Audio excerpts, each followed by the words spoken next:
Longfellow. It was the schooner Hesperus that sailed the wintry sea, and the skipper had taken his little daughter to bear him company. Blue were her eyes as the fairy flax, her cheeks like the dawn of day, and her bosom white as the hawthorn buds that ope in the month of May. The skipper he stood beside the helm, his pipe was in his mouth, and he watched how the veering flaw did blow the smoke now west, now south.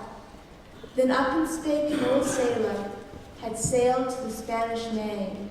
I pray thee put into yonder port, for I fear a hurricane. Last night the moon had a golden ring, and tonight no moon we see. The skipper, he blew a whiff from his pipe, and a scornful laugh laughed he. Colder and louder blew the wind, a gale from the northeast. The snow fell hissing in the brine, and the billows frothed like yeast. Down came the storm and smote amain the vessel in its strength. She shuddered and paused, like a frightened steed, then leapt her cable's length. Come hither, my little daughter, and do not tremble so, for I can weather the roughest gale that ever wind did blow. He wrapped her warm in his seaman's coat against the stinging blast. He cut a rope for a broken spar and bound her to the mast. Oh, Father, I hear the church bells ring. Oh, say, what may it be?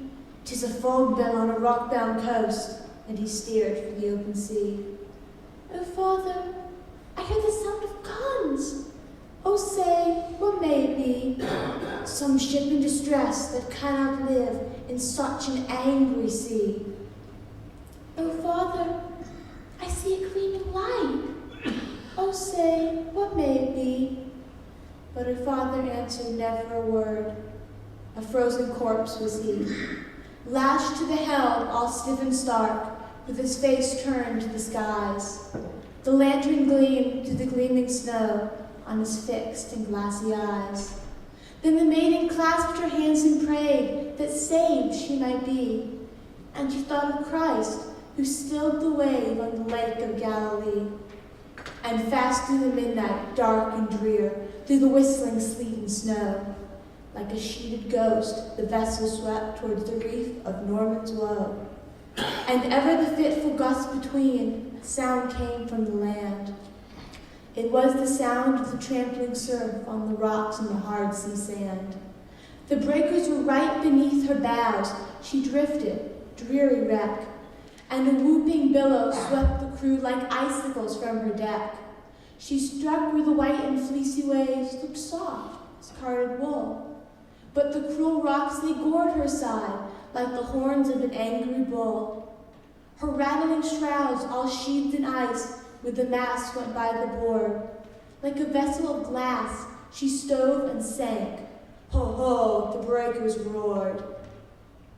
At daybreak, on the bleak sea beach, a fisherman stood aghast to see the form of a maiden fair lashed close to a drifting mast.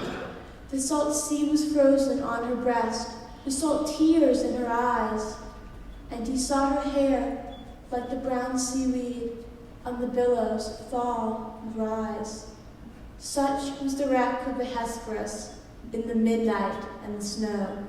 Christ save us all from a death like this on the reef of Norman's Woe.